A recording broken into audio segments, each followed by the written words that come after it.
عدنان الطلياني هو ألمع وأبرز نجوم الإمارات في جميع الأجيال على مر التاريخ.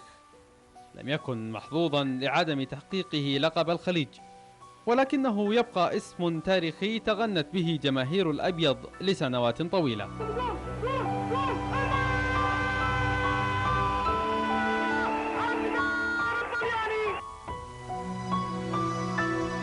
ولن تنسى الجماهير مباراة اعتزاله الشهيرة، عندما احتشدت الجماهير في المدرجات بالآلاف من أجل وداع هذا البطل الذي أعطى وأخلص لبلاده.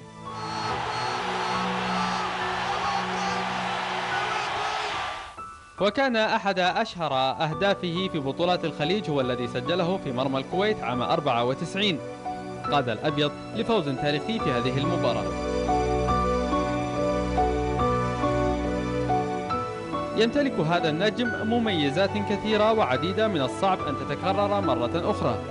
إنه عدنان الطلياني.